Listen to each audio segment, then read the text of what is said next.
Welcome to this new episode of the Water Talks podcast, where water stories, science, and policy receive the focus they deserve. I'm your host, Els Vanbeckevoort, and I'm delighted to be joined by my co-host, Scott Bowron. Good morning, Scott.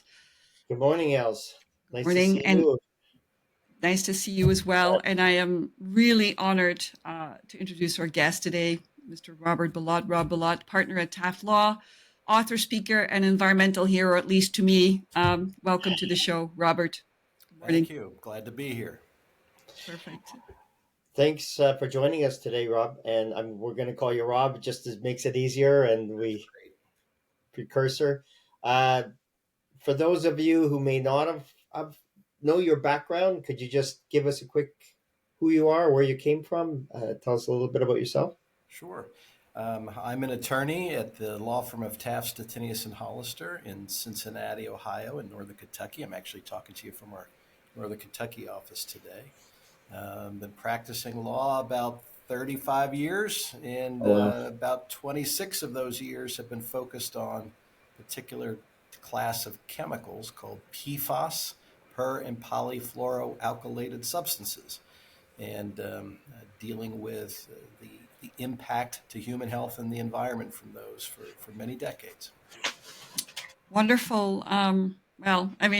Wonderful, but challenging. I was just telling Scott that when I read your book, it was one of the best reads I've ever read, but it's one of the most frustrating ones as well, because it was quite the journey, and it's hard to imagine as we get into your story a little bit more how long it took. So perhaps maybe we can start. How did you end up in environmental law? Because that's not where you started, right? Well, actually, when I was in college, I was thinking I was going to be a city planner.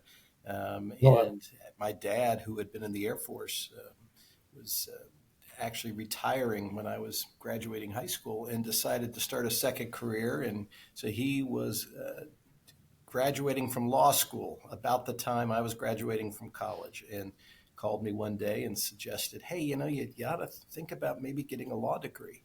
So I did, and I switched courses and ended up going to law school at Ohio State. And when I was graduating in 1990, started interviewing at different law firms and really had no idea, what lawyers did. My dad was just Right. starting out, and had I was interviewing at a firm, the Taft law firm in Cincinnati, who happened to have an environmental group, and Yes. really wasn't sure what they did, other than I had taken an environmental law course in law school, thought it was interesting. So in 1990, I started into that group and started to learn what was environmental law.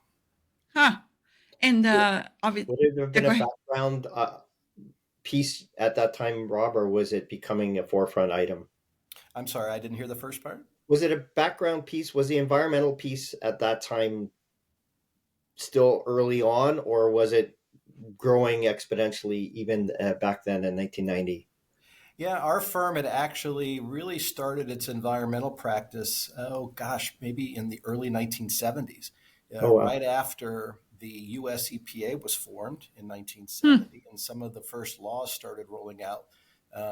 One of our attorneys, my partner that was the head of our group when I started, Tom Terp, actually started digging into these new laws back in the early 70s and started getting involved with one of them in particular, the Superfund law that came out in 1980.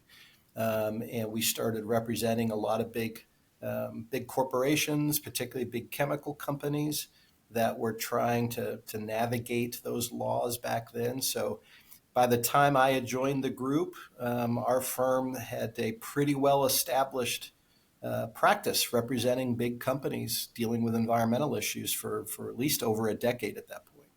Wow. Okay. Okay, so not novices at all, but obviously a shift in focus. So maybe for our listeners, Dark Waters, great film, exposure, great book, like I mentioned. Perhaps can you give us a brief synopsis of this story? Like, what is it about, and what kind of got you going in this direction? Because that's quite an Sure. extraordinary story. Yeah, as I mentioned, I started with Taft back in 1990, and for the first 8 years or so of my career was really again, focusing on helping our corporate clients navigate all the different federal and state rules, laws, regulations dealing with what goes into the air and the water, and how you get permits to put things into landfills, that kind of stuff. And then I get a call one day in my office back in 1998 from a gentleman who was telling me he had cows dying on his property in West Virginia. Not the kind of thing I typically was handling, but that call led to us taking on the case for that gentleman, Mr. Tennant, Wilbur Tennant and his family, where when we were digging into finding out why his cows were getting sick, it was through that case that we took on back in fall of 1998 that we first learned that any of these PFAS chemicals existed. And we found out about one of them in particular called PFOA, a chemical used by the DuPont company in making Teflon. And it so happened that this farmer's cows were actually getting poisoned by runoff from a landfill that was taking this Teflon factory's waste that had a lot of this chemical in it. So that litigation led us to really have the first opportunity to start digging into the internal files of not only DuPont that was using this chemical, but the 3M company who had invented it back in the 1940s, and really start to unravel what was known about these chemicals and the fact that they weren't just contaminating this one farm in West Virginia, but were potentially contaminating drinking water all over the planet, and we're getting into the blood of virtually every living creature on the planet, including almost every person on the planet. And so that case that we started in 1998 has led to what has become several decades of litigation against 3M and DuPont, and has led to what has now become thousands of lawsuits all over the world. And billions of dollars now being paid by these companies to start cleaning up this mess. Because what we learned was not only, were these chemicals being used and made going back decades, but the companies that were making them and using them, folks like 3M and DuPont, had known they were incredibly toxic, persistent, bioaccumulative, cancer-causing chemicals, but had purposely covered that up and not shared any of that information with the government, with the scientific community, with the public for decades. And it was this litigation we started back in 98 that finally allowed that information to come out to the rest of the world. Wow. And we can all thank your grandmother. Is that? In fact, the initial call that came from Mr. Tennant, I was about to hang up the phone when he's telling me about cows dying. I'm thinking, why is this guy calling me? I don't handle that. And he said, I got your name from your grandmother. And, it took me a minute to figure out what is the connection there. And when he explained he was calling from Parkersburg, West Virginia, then the light bulbs started going off because, as I mentioned, my dad was in the Air Force, so we moved all around when I was a kid. But my mom and her entire family had grown up in Parkersburg, West Virginia. So that's where we had spent holidays, birthdays. And apparently what had happened, Mr. Tennant, was trying to find somebody that would help him with his cows and was complaining one day to his neighbor. And his neighbor just happened to have been one of my grandmother's best friends. And she had just been on the phone with my grandmother, who was bragging that her grandson was an environmental lawyer. So surely he could help. So yes, this all actually started through my grandmother. And it's quite a moving story, like Earl Tennant's story, throughout the book, and kind of sad as well. Maybe just briefly, if you could touch on that, because I think, of course, he's the man who persisted with you and, persisted over time as well, because he knew it was wrong what was happening in his personal circumstances. But can you just share with our audience a little bit about his story and kind of what happened, I guess, in the end? Yeah, really an incredible guy and incredible family. They had come to us, trying to figure out what was happening on their property. This was a family that had raised cattle on property they had owned for generations outside Parkersburg. And Mr. Tennant had been noticing that his animals were getting sick. No matter how much he would feed them, they had started losing weight. They were wasting away. They were developing tumors.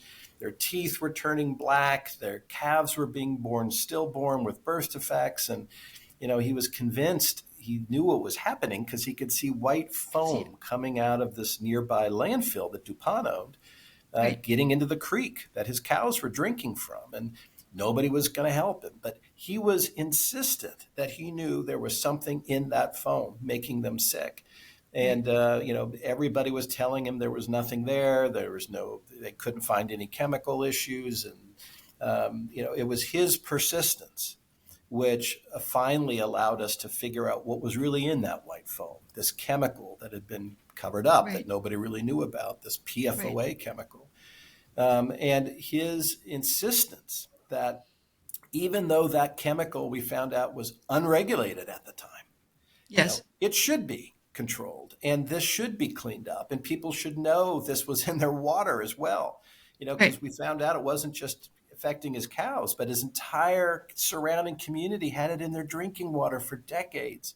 Yes. So he was incredibly passionate about making sure this story and this information got out, not just to his community, but to everyone.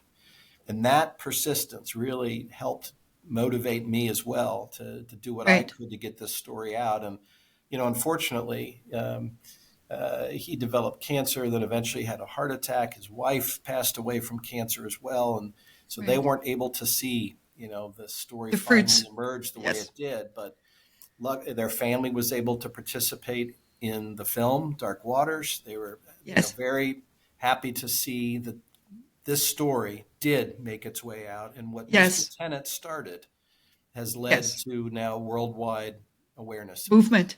Yeah. No, I really appreciate that for sure. Maybe on the chemistry side, can we talk a little bit about those chemicals? Like what is in PFOA?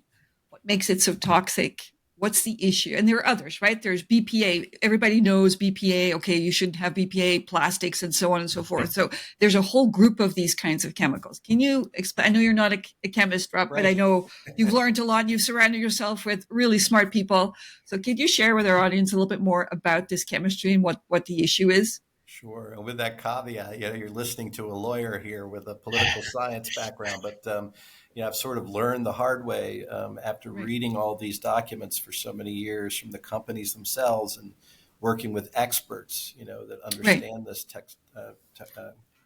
toxicology and chemistry. But essentially what we're talking about are chemicals that never existed on the planet prior to around the time of World War II. And you had companies like 3M that had created a whole new type of chemistry. They were able to take carbon and fluorine and bind them together in a way that really nobody had been able to do before in a commercial way.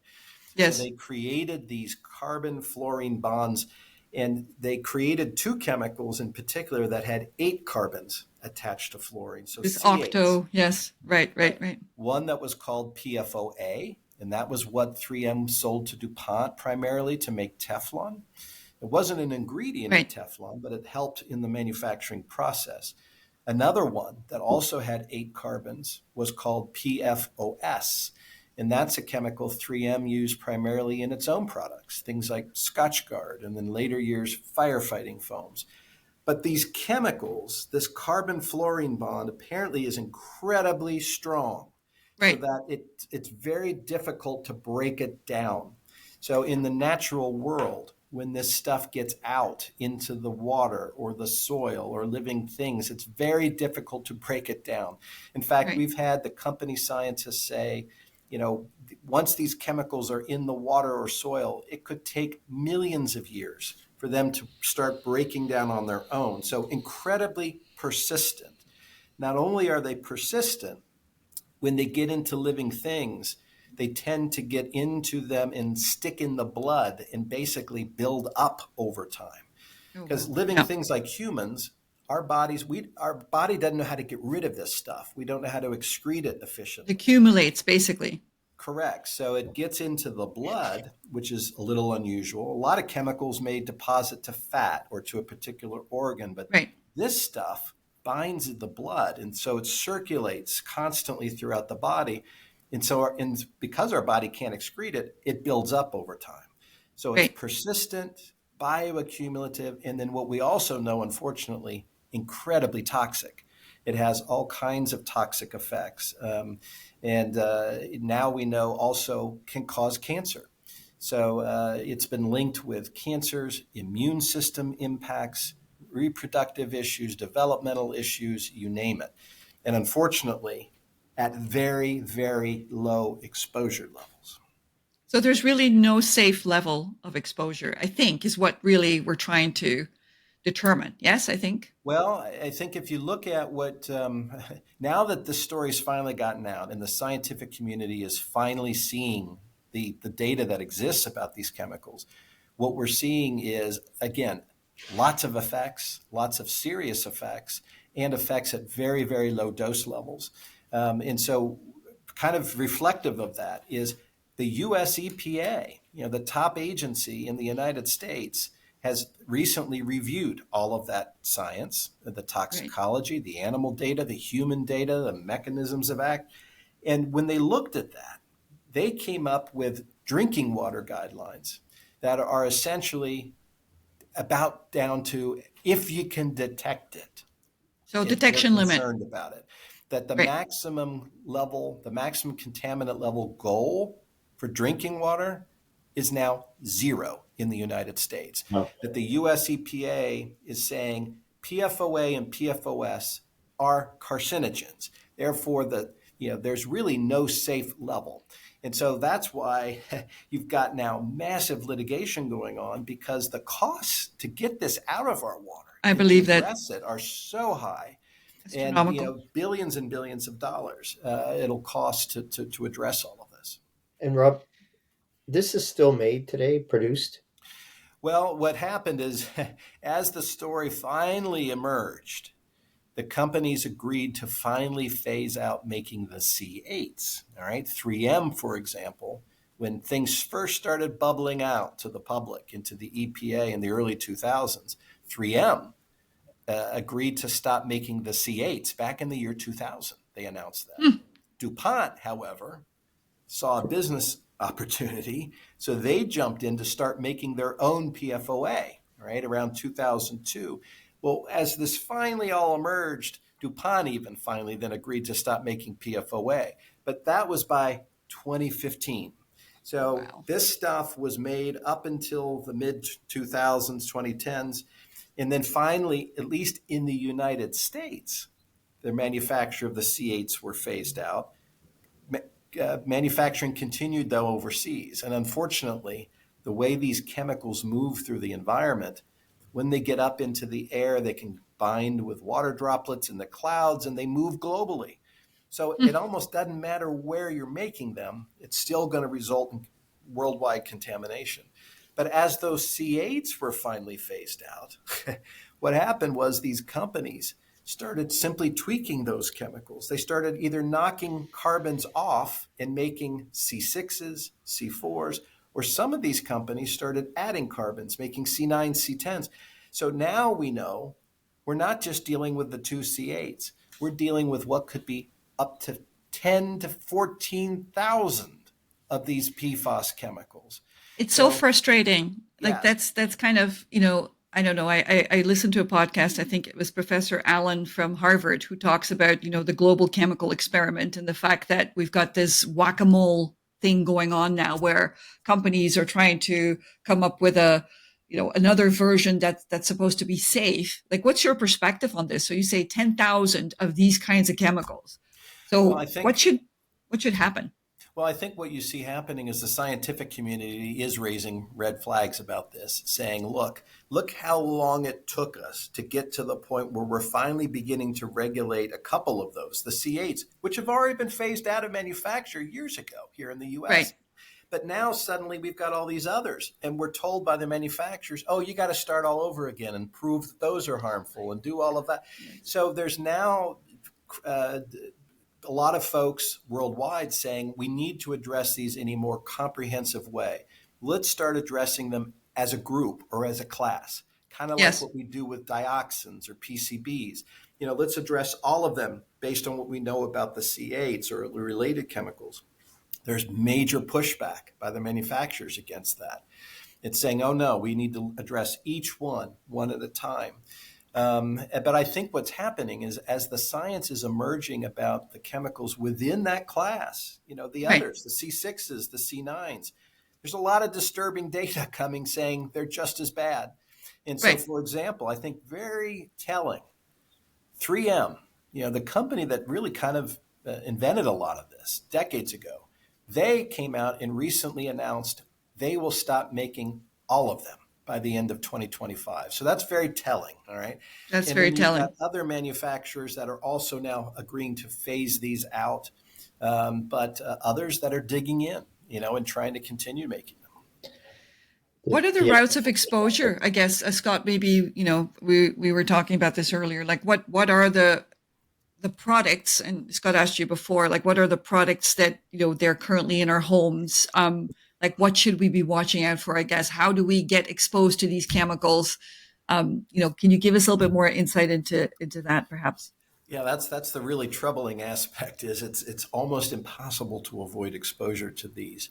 Even though the manufacture of new amounts of some of these chemicals may have stopped, a decade or so ago, the C8s, all of the C8 that was made the prior 50, 60 years is still out there in the Mm-hmm. soil, in the ground, in the water, in the landfills, and fortunately still potential exposure routes. And you can be exposed to this stuff. The most direct route, of course, is through your drinking water.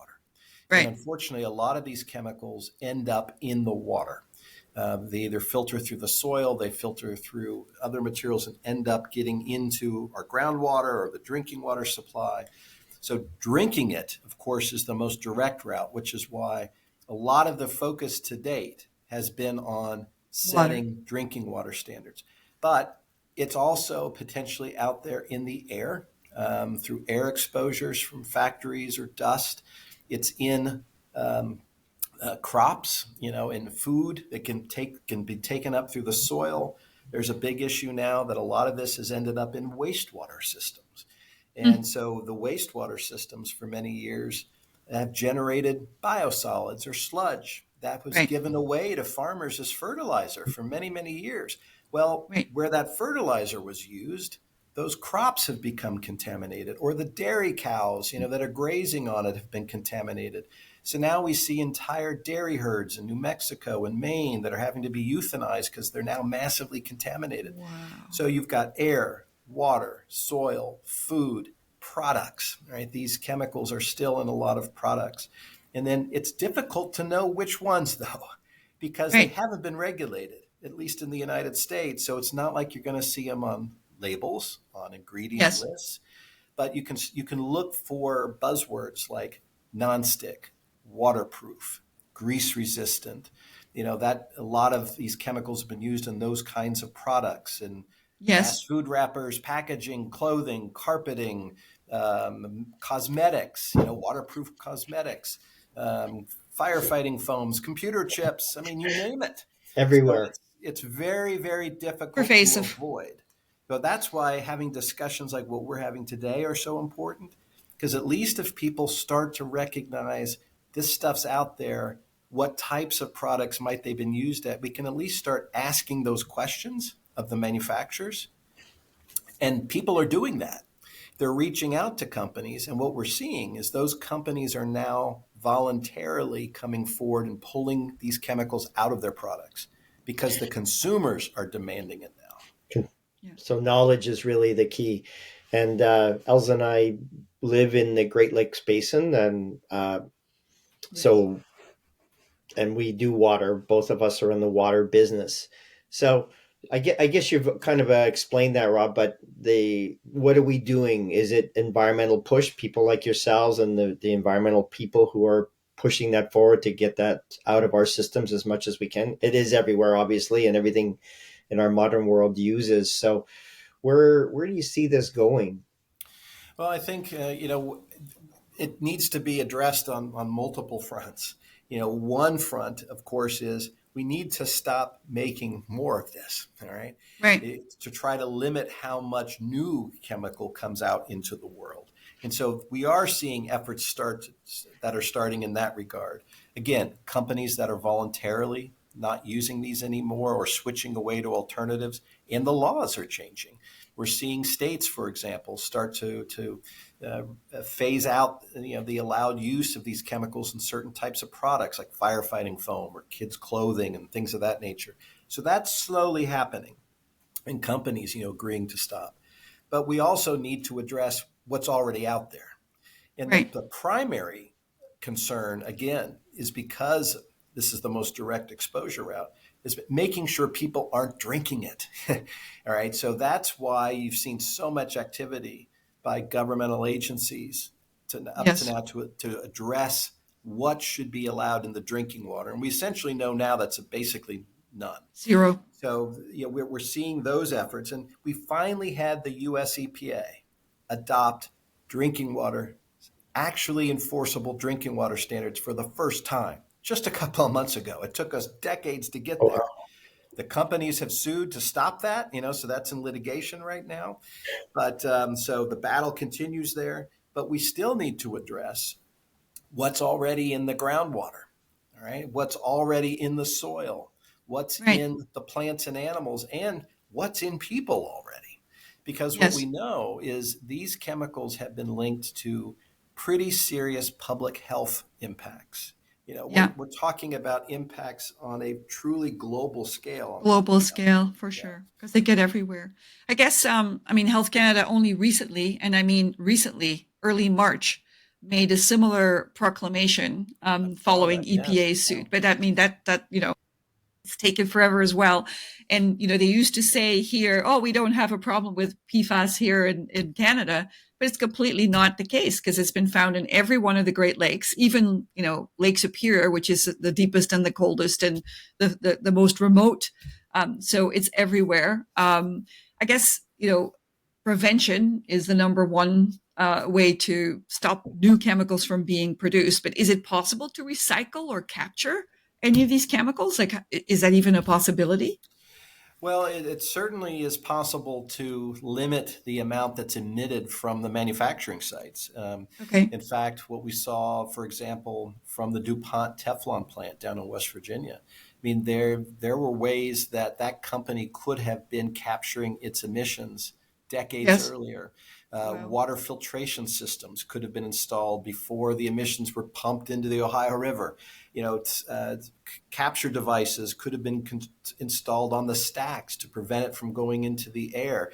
And Yeah. after we sued them and there was litigation and finally this information came out, the company did put those controls on and the emissions were reduced about 99%. Oh, wow. So it is possible to capture this and to address, the emissions going out. What's more difficult is how do we get it out of the environment once it's there? And that's Once it's there. something, if you jump online, you're going to see almost every day. Some either, university or consulting firm or people that are working on these methods to destroy the stuff. How do you break it down in the soil? And the problem is doing it at scale. Yes. Finding methods that can Cost. work on massive quantities of groundwater or massive quantities of soil, Right. in an efficient way. And I read a couple of papers, I guess, even people in their home systems or what they can do at home to remove or reduce the concentration of these kinds of chemicals. And reverse osmosis was still the primary candidate, I guess. But activated carbon still showed some promise, and so Right. there are things that can be done. But the challenge, I think, as well as I was thinking about it, is how do you identify that you have these chemicals? Because it's expensive if you have that test. Send it off to a water quality laboratory. I don't know if any regulatory agencies are taking responsibility to say, okay, you can go take your well water in for a test, and they'll evaluate whether you have any PFAS in your water supply.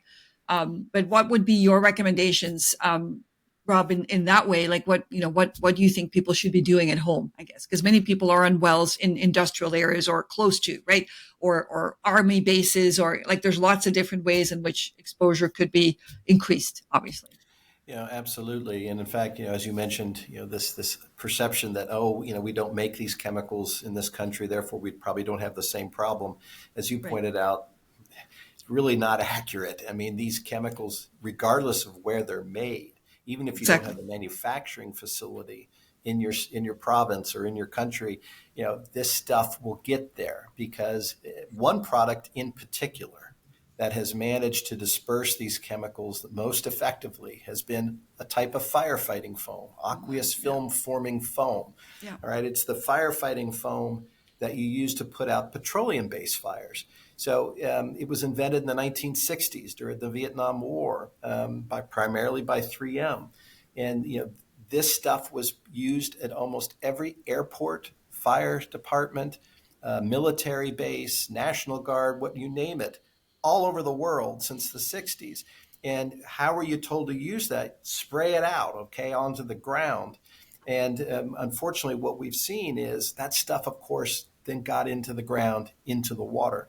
So you're likely have contamination all over. And what we Right. saw in the United States is when the Department of Defense finally realized that and went out and started comprehensively sampling, which is critical. You've got to get the sampling data. Sampling. We Exactly. found, sure enough, those chemicals are in water all over the country, which Yeah. led to then, of course, all this litigation that we've been leading here for the last several years against the manufacturers of these chemicals to pay to get this out of the water.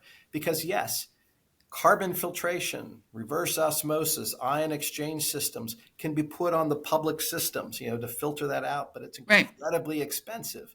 Yes. Private wells also are impacted, and there are systems available like point of entry treatment systems that you can Right. put at the outside the house to filter the water before it comes in. But again, very expensive because you have to change the carbon or you have to change the filtration Yep. system. Yep. But it's critical to collect that data. People need to know whether it's in the water because again, that's the most direct route for exposure. Yes. So, getting the sampling data is incredibly important, but it is still expensive to get that Yes. sample. Yes. There are more and more labs that can run those analyses, but it's very expensive to do. Mhm. But Yeah. that's the only way you can know whether you need to put the filtration systems in. Yeah. Then, of course, the issue becomes who pays for that? Right? And in the Exactly. U.S., we've been litigating that for years. We're representing hundreds of cities and dozen states here in the U.S. to address those costs. And we just had some recent settlements where we're able to recover up to about $14 billion from Oh, wow. 3M, DuPont, Tyco, BASF, these folks to start paying those costs. So, it's clear who created the problem, all right? The Yes. folks who made this stuff. But, and now as the costs, we're now realizing how expensive this is going to be. It's important to make sure the victims aren't having to pay for that. The people who've got the contaminated wells shouldn't have to Right. be paying to clean this out of their water. But that's the ongoing battle now. Yeah, for sure. I think, the big picture really is kind of where my mind is at, right? So in the world of water, that Scott and I are involved with a lot, we have other kinds of chemicals. They're, not maybe as pervasive and as toxic as PFAS, but they're close, right? So there's over 700 disinfection byproducts that exist. Some ever get out of our natural environment unless by extreme means, maybe a little bit more straightforward, but still very costly, very difficult. So perhaps, I guess, should we be looking at things differently in terms of the 80,000 plus chemicals that are indiscriminately produced and used? And really the onus is not like, I'm surprised that, the companies are still asking you to prove for every single chemical that that they're in the wrong or that there's an issue with this chemical. Shouldn't we turn everything on its head and say, okay, you have an onus to prove that it's safe, right? Well, yeah, that's one of the reasons I one of the reasons I wrote the book Exposure. Because when we talk about this story or people hear about this, the question becomes, wait a minute, why is this still happening, and why does it take so long to address chemicals like this? And now that we know about PFAS, why is it still taking so long for us to actually do anything about it? And Right. so for me, it's important to understand the way the regulatory systems were set up to begin with, who has the burden of proof, Right. and how that interplays with the legal system. And at least here in the US, you the burden is really on the exposed person to come Yes. in and have to prove that this chemical is harmful. And the Yeah. way our regulatory system has been set up, it really does focus on essentially proving the harm of a chemical one at a time. And that's an incredibly burdensome, lengthy process. You've got all of this data that's required. And, for like a PFAS, right? We had all of this data going back decades, Yes. starting with animal studies and all the toxicology. And then what we Right. heard when we walked into court with this was, well, that's not good enough. That's animal data. You don't have adequate human data. Human toxicology. Yes, I Then we know. focused on the human studies, and then we were told, oh, that's not good enough. You need bigger studies with more people. You need tens of thousands for cancer. Well, exposed people, how do you have the money to do studies like that? So, Right. Right. this was one of the only cases in U.S. history, because we had a settlement and we're able to use almost 100 million of money from DuPont to set up those studies and do all of that data and prove, yes, this does cause these issues. Even then, we still couldn't get it over the regulatory hurdle until just a couple of months ago. And as I mentioned, that's now being litigated. So it's this very slow, cumbersome process that exists. And it's almost impossible, for the exposed community to meet those burdens. So in the Right. U.S., for example, there was legislation proposed to try to shift those burdens. There was a bill proposed a couple years ago called the PFAS Accountability Act in Congress that was going to say, hey, Hmm. we're going to shift that. If we find these PFAS, we know who made this stuff. It's the company's burden to prove that it isn't harmful, and to prove, in other words, Right. shift that to them first. That went nowhere. We couldn't. There Really. were not even hearings held on that law, that because the way these systems are so ingrained in society, it's very difficult to shift any of that. I know a free market economy is our MO here in North America, but at the same time, so I have European roots. I'm a proud Canadian, but I have European roots, and regulation sometimes is the way to go, right? So you have to have some additional regulation, because ultimately, if we're talking about protecting the environment long term for our kids and our grandkids, we have to do this better. There has to be a better way to achieve this. Like, are you finding there is more political will to start looking at these things, or you're thinking, no, no, no, free market economy, that's never going to happen, or it's going to take a very long time? Well, again, I think one of the things I wanted to do with the book Exposure, and by doing these films, talking about this issue, is at least start having that discussion, Educating, and at yes, least having people understand this is the way it currently works. All right. And right, or frankly doesn't work. I mean, this right, is the way these systems are currently set up. This is who has the burden of proof. This is what it will take to do these things. Is that really what we want to do going forward? And I think this has really helped kind of prompt a discussion now that's occurring yes, about, do we want to maybe do something differently?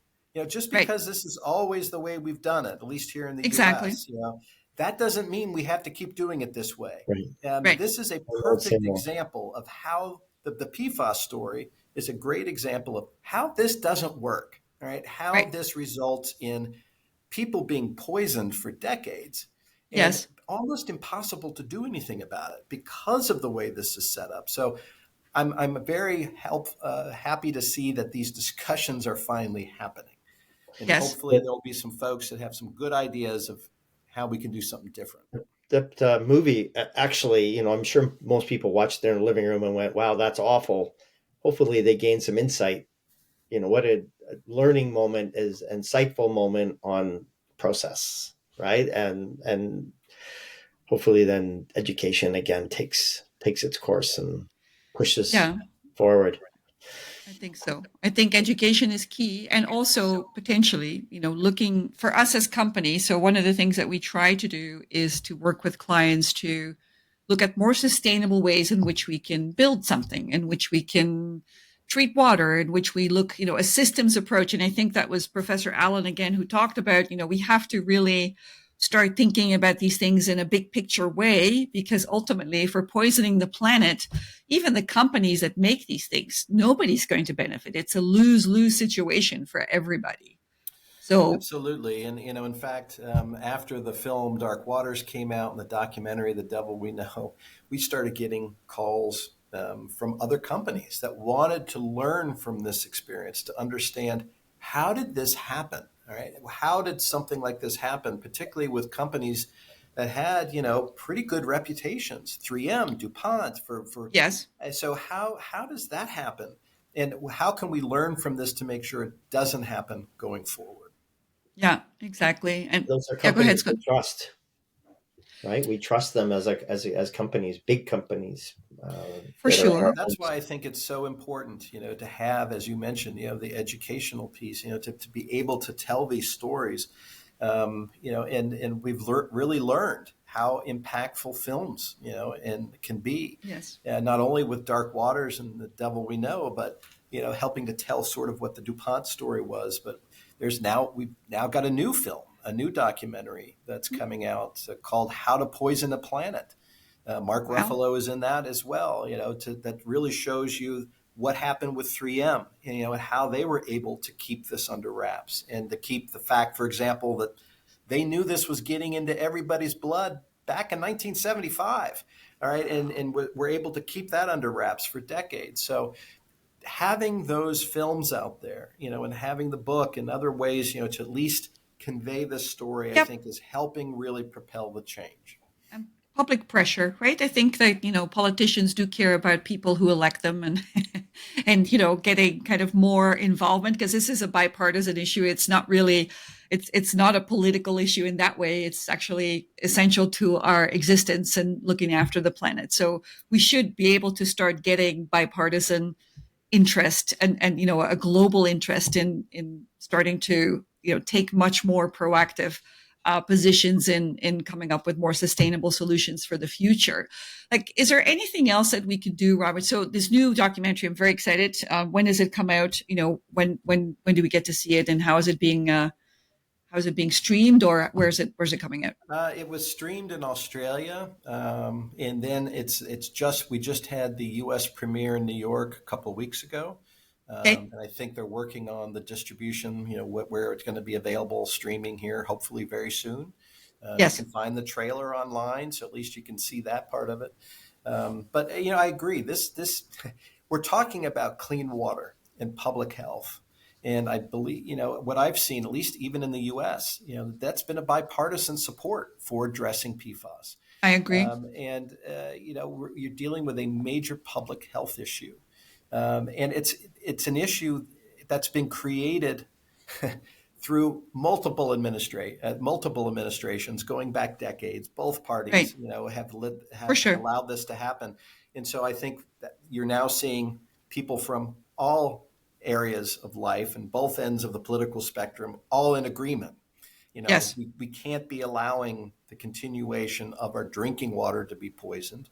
That is a shared common goal, and something that we should be able to continue to address.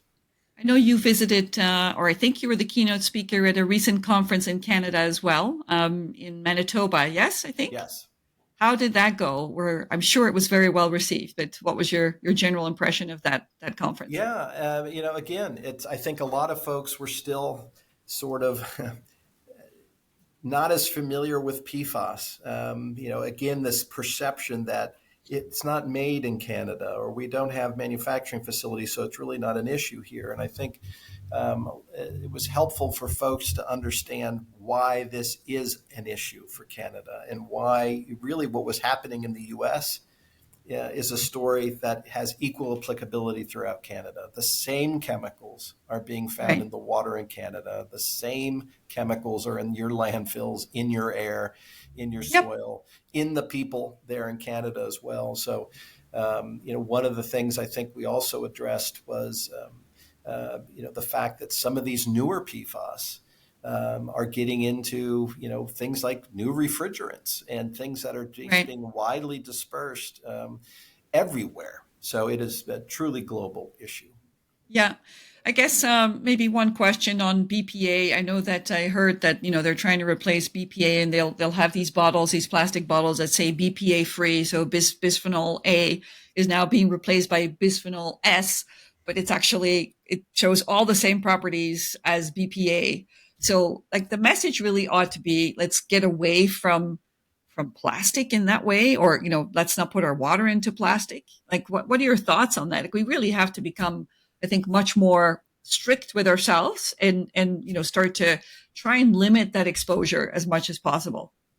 Well, I think the example you just raised there is sort of one of those of regrettable substitutions. You're saying, okay, we don't use this one. We're now moving to that one. Well, we're seeing that with PFAS, right? I Right. mean, you're seeing ads now running on television or in the stores, on cookware saying PFOA free. Right? Yes. Which leads the consumer to think it doesn't have these chemicals, because the consumers and the general public, there's still a lot of confusion with these acronyms. What it is. Yeah. Right? The whole family, right? This family of chemicals is PFAS, Yeah. PFAS. Yeah. PFOA is just one of those of the Yes. 14,000 or so. So when you see this labeling that says PFOA free, or we don't use that one, it doesn't mean that they might not have one of the other PFAS. So it's incredibly confusing to the consumers. And you see places like California, that are now saying, we're not going to let you advertise that way. You've got to be clear about whether it's got any Yes. of these. So, Right. and there's a real concern, that we're moving from one to another that might be just as bad. And Right. what kinds of studies and information is being required before that new one comes on the market? And how much time till we see the outcome of that chemical, right? Yeah. Correct. Because Rob, is there a place consumers could go? Like, is there, like, I know obviously you've written a lot about this, so there's some good resources there, but is there a place that consumers can go look and say, okay, what should I be doing to limit my exposure? there are some organizations out there that are doing a great job at trying to collect information for consumers that are trying to avoid these. Because Yes. as we discussed, it's hard. The products don't necessarily have any kind of information on their labels to tell you, and companies don't necessarily spell this out very clearly. Right. And frankly, a lot of them don't even know yet whether they have PFAS. I mean, they may not even have realized that they were What they getting have. something with Right. PFAS in it, until somebody tests their water and suddenly, oh, it's there. So there are organizations like the Environmental Working Group, or Okay. the Green Science Policy Institute in California, that have created lists, of here are the companies, for example, that have committed not to use these things, or here are the types of products where you might find these chemicals. Right. So there are organizations out there trying to help that way. Okay, because I think that would be helpful, right? So in a practical way where people can go and look this up, and we can start to be a little bit more proactive, because we do have power as consumers, and as companies, we have power to be able to make those informed decisions, and say, okay, we're going to not increase the chemical burden that we're having to contend with. And we're going to try and lower it, or we're going to try and find ways in which we can reduce exposure, I think. Anyway. It is tough though, Els, because not everybody's a chemist. You're reading a Oh, label, for sure. you're buying something. Your expectation is it's safe because we Right. trust the powers that be to make us safe. So that's the The challenging challenge. part of all this, right? We're talking about terminology that for many people is just outside the scope of understanding, quite frankly. Right. I think what we've seen to date is a lot of folks, particularly in the U.S., assume, well, if it's the products on the market, I mean, it must be safe, right? I mean, we've got all these federal Right. agencies that are in charge of making sure things are safe before they go Right. on the market. But this is a great example of a story where we find out, things that they just weren't regulated at all. The other regulators didn't know this stuff existed. So it's Right. it's a real problem. Yeah, Mhm. for sure. Any other advice? I guess I know education is a big piece. So we're trying to do this here on the Water Talks podcast, Rob. But any other things that you want to kind of put out there to say how do we together as a society move in the right direction? Any other things that we've missed or haven't touched on today? Well, I think I always point to the story of Mr. Tennant, and Joe Kiger and the community there that rallied together to bring these first cases as great examples of the power of individuals speaking up and Yes. taking these challenges on, that they may be facing, some huge company on the other side, or being told that the legal system, the regulatory system, the science, Right. none of this, you can't do this under this. Those folks that were willing to stand up and say, you know what, that may be the way we've always done it, but that's not right. We can fix that. Let's make it better.